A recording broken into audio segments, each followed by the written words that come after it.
¿qué es Vive tu Diabetes? Si lo habéis podido buscar, es un blog de diabetes y bueno, yo soy su fundadora, soy periodista, community manager y marketing online. También hice un máster en liderazgo y desarrollo empresarial y en 2011, como proyecto de clase en la universidad, decidí hacer un blog con ninguna pretensión profesional, solo para mostrar mis habilidades comunicativas, que es lo que me pedían. Y desde entonces hasta día de hoy, después de 4 años, soy blogger internacional de diabetes. He trabajado con más de 5 farmacéuticas del sector: Abbott, Menarini, Novartis, Medisensor, Menarini Diagnostics. He liderado diferentes proyectos de diabetes a nivel internacional. Soy columnista de la FEDE, Federación Española de Diabetes. También he participado con la SED. Soy miembro del Diabetes Advocates, miembro de la Asociación Americana de Diabetes, también de la de Sevilla. Participo en varias investigaciones.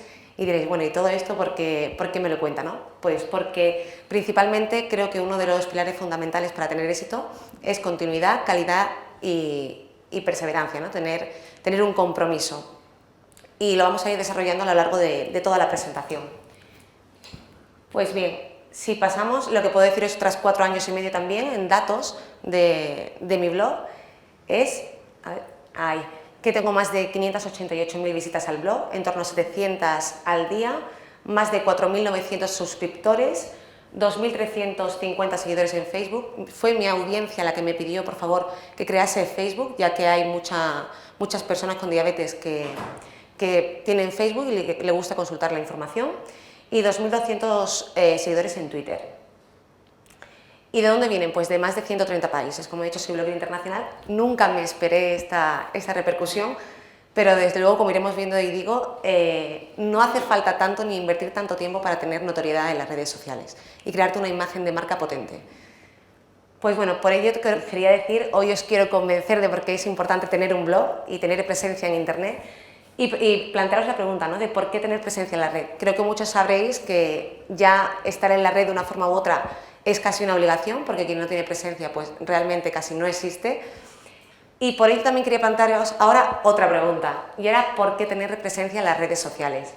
Pues principalmente porque esto os podría mostrar muchísimos datos, pero he optado por los de la ONSI del 2014, que es el Observatorio Nacional de Telecomunicaciones y la SI, y lo que nos dice fundamentalmente es que de 20,6 millones de personas de entre 16 y 74 años que se conectan a Internet, un 78%, que lo vemos aquí, se conectan diariamente. O sea, la gente se conecta a Internet para consumir información, pero que además este dato aumenta un 11% cada año y que además los hombres son los que más se conectan.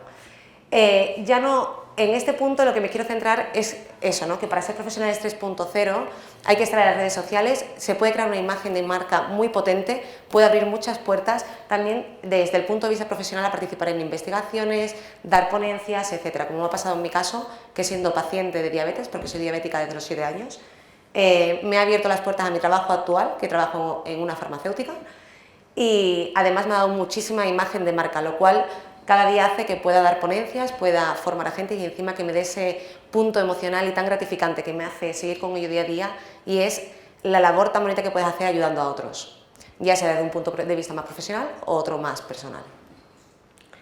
¿Y existe tiempo en la rutina diaria? Porque diréis, bueno, seguro que la gente que dedica tiempo a las redes sociales no tiene tiempo. Me gustaría preguntar si hay alguien aquí que tenga redes sociales a nivel profesional. ¿Sí? Vale, son 5. Y de los 5 que hay, ¿cuántos producen contenidos propios? Es decir, ¿los crean ellos? Los 5 también, genial. Y de los que no tenéis redes sociales a nivel profesional, ¿dónde consumís información? ¿Facebook? ¿Twitter? ¿Sociedades? Bueno, principalmente Facebook, Twitter, las redes, los blogs, sociedades científicas para información de más rigor, u otras son las más consultadas por los profesionales.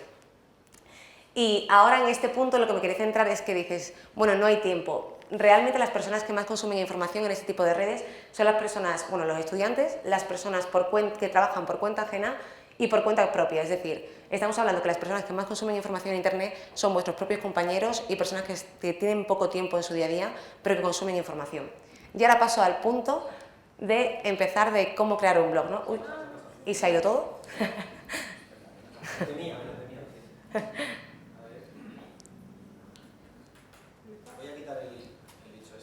Vale. ¿Esto? Aquí creo que sí. Vale, pues apunto con la mano. ¿Dónde estabas? ¿Estás ahí? Estaba ahí, exacto, sí. ¿Qué pasó? Vale, te voy diciendo. Bueno, cómo crear un blog, ¿no? Cómo se puede llegar a un punto en el que tu imagen de marca se vea beneficiada a nivel profesional. En primer lugar, cuando te decides a crear un blog porque tienes algo que contar o porque lo quieres hacer a nivel profesional, es investigar la red.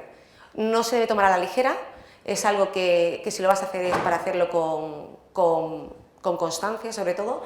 Y lo primero es investigar la red. Si yo soy, por ejemplo, ginecólogo, y quiero crear un blog de ginecología, tendré que ver qué hay en la red de ginecología, quiénes son las personas que escriben, quiénes son su audiencia, en qué temas están especializados y si no hay algo en lo que yo soy especialista o puedo aportar valor, apuntarlo. Una vez que tenemos un poco la red investigada que hay, que no hay que elegir el portal en el que lo quieres hacer. Principalmente está Blogspot y WordPress.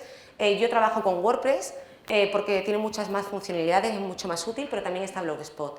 Por las personas que conozco que también tienen blogs profesionales, normalmente suelen preferir WordPress. No obstante, cualquiera de los dos son buenas opciones. Pero es cierto que a la hora de posicionarlo, que también lo veremos después, WordPress es mucho mejor.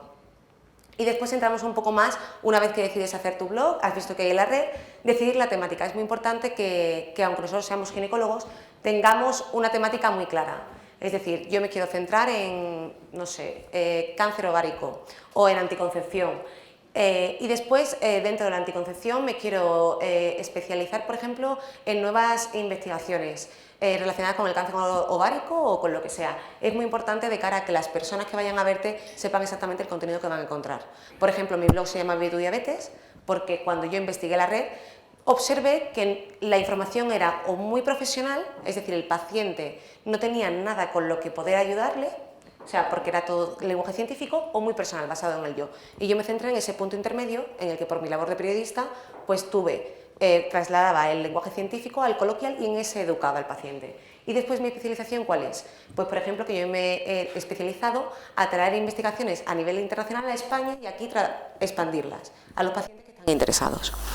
Y una vez la audiencia, no es lo mismo si yo voy a dedicarme, por ejemplo, me voy a dirigir a pacientes, me voy a dirigir a profesionales, me voy a dirigir a instituciones. Esto es importante de cara a futuro. Si consideras que vas a tener mayor repercusión si te dedicas a pacientes porque eres un médico privado, pues quizá te compensa más hacerlo de cara a consejos de vida del paciente. O si eres un médico de pública, pues a lo mejor te interesan más investigaciones de cara a poder participar en otros proyectos de otros hospitales, etcétera. Pasa, por favor, José Luis. Bueno, pues suponiendo que entremos en WordPress, ¿de acuerdo? Porque también quería enseñaros como un poco por dentro mi blog. Lo primero que nos saldría sería crear el sitio web, que es esa pantalla de aquí, y cuando le diésemos tendríamos que elegir la plantilla. Esto también es importante y una vez que investiga la red también ves un poco lo que tiene el resto.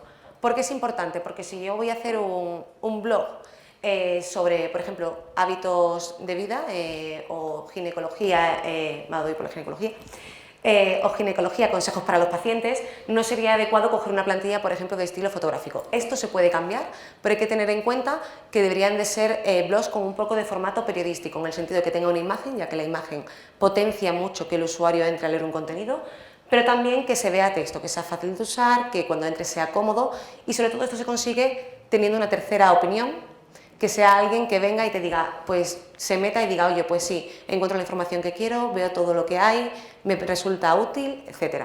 Una vez elegimos la plantilla, elegimos el título. Esto es muy importante y porque no se podrá cambiar. Una vez que compramos el dominio no se puede cambiar, o sea que es importante elegir qué nombre queremos ponerle a nuestro blog y con qué nombre queremos que se nos reconozca.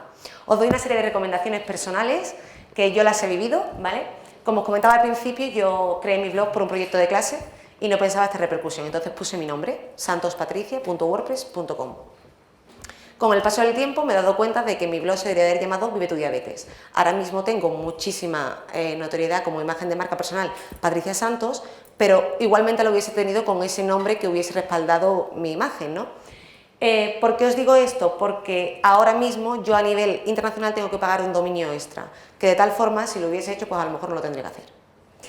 Eso por un lado. Y segundo, porque es muy importante el título, porque es por lo que tú vas a conseguir enganchar a las personas que entren. Si yo voy a hablar, por ejemplo, de la menopausia y la osteoporosis y lo quiero enfocar a personas que viven con las personas que pueden tener, por ejemplo, la menopausia. ¿Cómo entender a la persona que vive con menopausia? Un post. Y explicas lo que le suele pasar, los síntomas, cómo detectarlos, como tal. Si yo pongo de nombre la vida de tu madre, porque dices tú, la vida de mi madre, y ahí está la vida de tu madre, consejos del día a día. Y ahora lo pongo cuando yo voy a buscar menopausia y veo la menopausia a los 50, otro blog que sea tal, y veo la vida de tu madre, pues digo, yo en ese, la verdad, que no me suena a mí mucho que sea de menopausia. Entonces tienen que ser títulos sencillos, muy descriptivos, que sean fáciles de recordar, que no tengan muchos números ni nada. Un momento, José Luis. Ahí. Y después, otro punto importante es que en el título, cuando lo vayamos a poner, una vez que lo ponemos aquí nos va a decir si está ocupado o no, es decir, si está libre o no. Y dices tú, genial, tengo el nombre perfecto y me encanta. Por ejemplo, mi nombre, yo quiero poner Dr. Pérez Gutiérrez. Y después me doy cuenta de que me voy a Google, ¿vale? Pero está cogido en otro sitio. Hay que tener cuidado y antes de darle a aceptar, buscar si está cogido en otro sitio relacionado con otra cosa, o por ejemplo, si quiero poner la vida de mi madre o de tu madre, buscar en Google qué contenidos relacionados hay con esa información. ¿Por qué? Porque a lo mejor hay algo negativo. O por ejemplo, yo me llamo Juan Fernández y justamente hay un Juan Fernández en América que ha cometido un delito. Y dices tú, bueno, pues a lo mejor puede perjudicar a mi imagen personal. Porque si yo voy a hablar, yo voy a escribir mi blog en español y de repente yo tengo audiencia de otros países, por ejemplo México o poblaciones latinas, quizá me puede perjudicar tener un nombre que a lo mejor tiene un contenido relacionado. Me estoy yendo al extremo, pero hay que tener en cuenta qué otra información hay con ese mismo título. Pensamos que todo está bien, que todo está ok y le damos a ok. Descripción. La descripción debe ser igual en todas las redes sociales y debe de recoger lo fundamental, ¿de acuerdo? Debe recoger quién eres, a quién te diriges y tema del blog. Y debe ser corto, de tal forma que los motores de búsqueda lo recojan y también te posicionen mejor. En cuanto a las secciones principales, hemos creado el dominio y pasamos a lo que es crear contenido, también tenemos la plantilla. Os he puesto las principales y os explico un poco. Cuando tú creas un blog, el home o inicio es donde se van a ir actualizando todas tus novedades. Una vez que tú escribes un post, es ahí donde aparecerá colgado. Como he dicho, debe tener una imagen, ya que va a ayudar mucho a que el lector entre, y una buena descripción. Normalmente no se debe colgar el post entero, el total, sino que deben de tener una entrada y cortar. Después, esa que tenemos la página de inicio, tendríamos que tener trabajo y currículum, porque normalmente a la persona que va a entrar, si somos profesionales sanitarios, le gusta saber quién le está hablando, quién es, qué ha hecho, dónde trabaja, si participa en estudios, si no. A las personas al final les gusta hablar con personas y dar un poco de ti es fundamental. Igual sobre mí que os recomiendo yo que pongáis un poco más personal, es decir, oye, pues mira, soy de Cádiz, después estuve trabajando en este hospital, me fui a otro, contar un poco tu historia y también por qué haces el blog, cuál es tu objetivo con dicho blog. Y después un formulario de contacto, os recomiendo que tengáis un formulario de contacto, porque a través de ese contacto os pueden llegar comentarios de personas o contactos de otras personas que quieran saber más sobre un post, pero también os pueden llegar ofertas profesionales, como puede ser participar en un congreso, como puede ser una ponencia, como puede ser una investigación, como darte información sobre un nuevo estudio que se va a llevar y que quiere que aparezca en tu blog, etc. Pasa, por favor, José Luis. En cuanto a contenido de calidad, un momento, por favor. ¿Qué es contenido de calidad? Bueno, pues el contenido de calidad es aquel que aporta, ¿de acuerdo? Y realmente no hace falta darse una pensada impresionante para sacar un contenido de calidad. Lo que principalmente es que si tú vas a crear un blog realmente será para aportar valor, ¿no? Porque si, por ejemplo, yo lo que voy a hacer es el blog para únicamente difundir contenidos que puedo encontrar en una sociedad científica, pues para eso me voy a la sociedad científica, ¿no? Entonces, si por ejemplo vas a hacer un consejo o vas a hablar sobre lo que tú vives en tu día a día de tu consulta, pregúntate qué dudas tenías tú al principio y resuélvelas, si a partir de ahora tu experiencia las puedes resolver. Aporta contenidos que otros no conozcan. Si mañana vas a un congreso médico y aporta tu visión, es decir, cuenta ese congreso, cuenta qué has vivido, qué no ha habido, qué qué te ha parecido desde tu punto de vista como profesional sanitario, qué es lo que te parece más interesante, cómo crees o qué, por ejemplo, si ves que ha habido un ponente que te interesa y crees que es súper interesante, oye, pues mira, he intentado, además os quiero comentar que he intentado contactar con esta persona y espero poder contaros más sobre este tema en la siguiente publicación, etcétera. Es decir, dar contenidos que la gente no conozca y que tú les puedas aportar valor. O simplemente que estáis en consulta un día, veis que os ha pasado una situación en la que crees que hay muchos compañeros que les puede aportar y contarla. No tiene por qué ser todo de rigor científico, también puede haber cosas personales que puedan aportar a otros y que pueden ser muy interesantes. En cuanto al tiempo, ¿no? Decíamos, bueno, ¿y cuánto tiempo dedicará a su blog? Yo empecé al principio con una publicación diaria, creyendo que iba a ser fácil, y me di cuenta que era un suicidio. Porque claro, dices tú, bueno, ¿qué quiero? ¿Calidad o cantidad? Al final la gente lo que quiere es calidad, no quiere cantidad. Entonces es preferible que tú acostumbres a tu audiencia a 15 días, publicar cada 15 días, que publicar todos los días y que lo que estés publicando realmente ni le interese. Porque al final lo que vas a hacer es perjudicar tu imagen. Entonces, lo que tienes que hacer es, bueno, pruebo con uno a la semana. Yo, por ejemplo, publico semanalmente. Uno a la semana. Si veo que no soy capaz de mantener ese ritmo, dando calidad, aportando cosas novedosas, etcétera, pues cada 15 días. Si lo voy a hacer al mes, pero que cada vez que publiques un contenido que eso sea de calidad y veas que la persona que te visita se queda con buen sabor de boca, que la experiencia que se lleva de visitar tu blog es buena.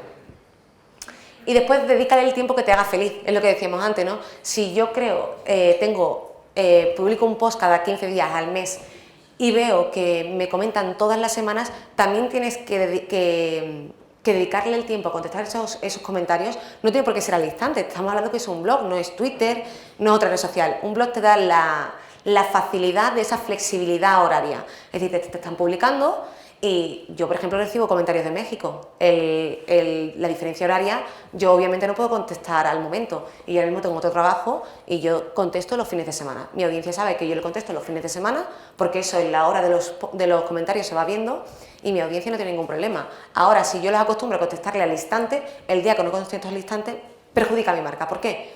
Ya no le interesa, ya pasa de nosotros, ya tal. Hay que tener muy bien medido los tiempos, ver qué queremos dedicarle, cuánto queremos dedicarle y cómo queremos hacerlo.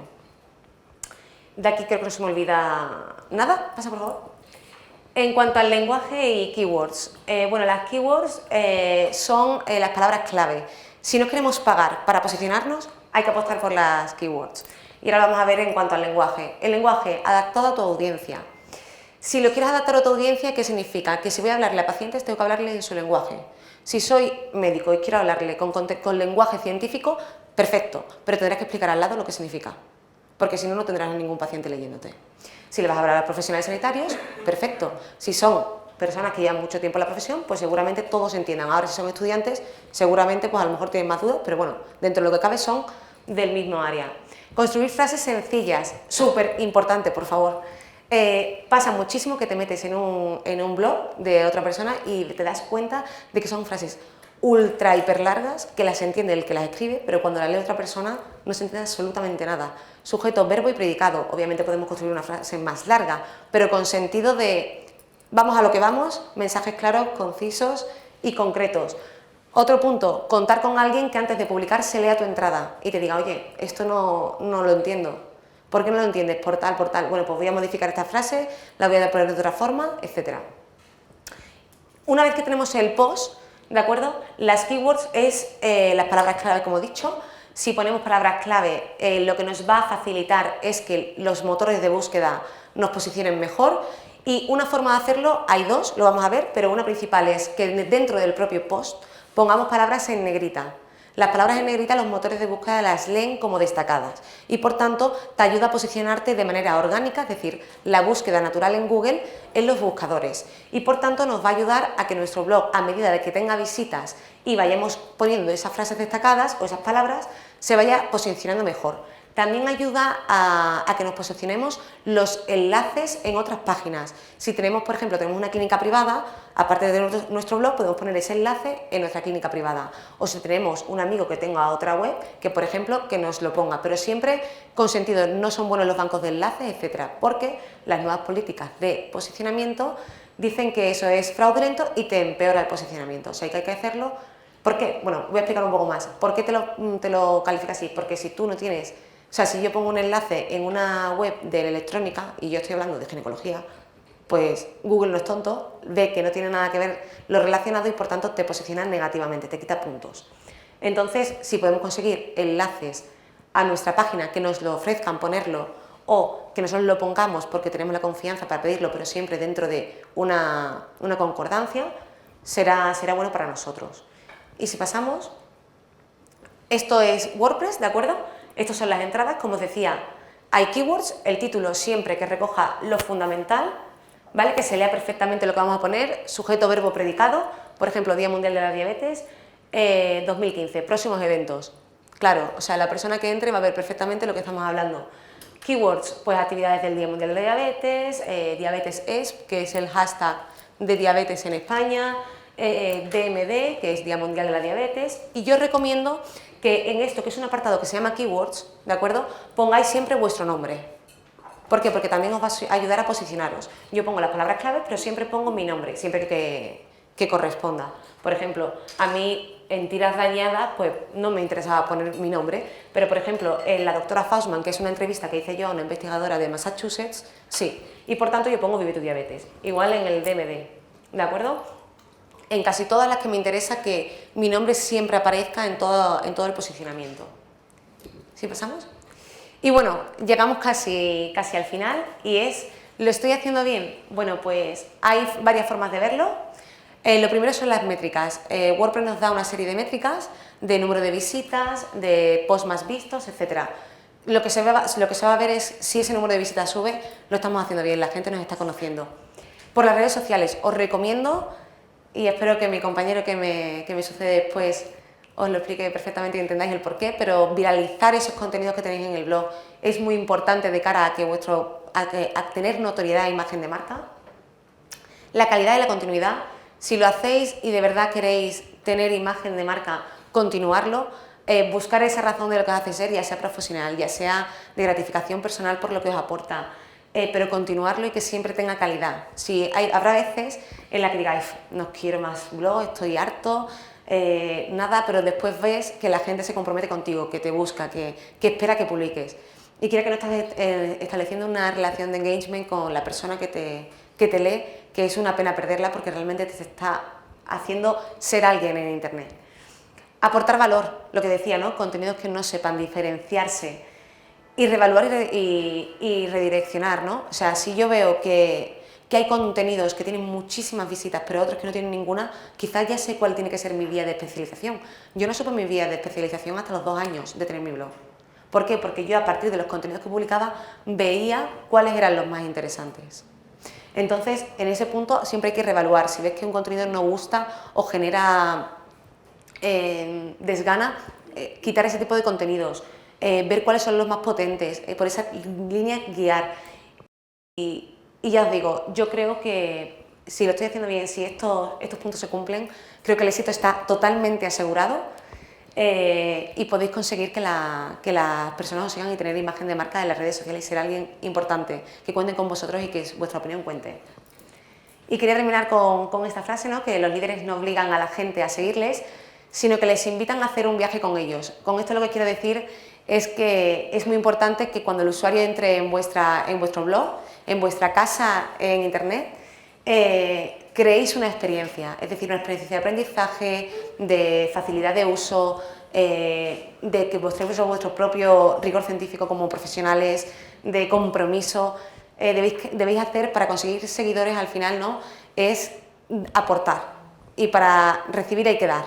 Y creo que con eso os tenéis que quedar, que es esa constancia, esa perseverancia y ese hacerlo porque realmente os va a aportar también, os lo aportáis y os aporta.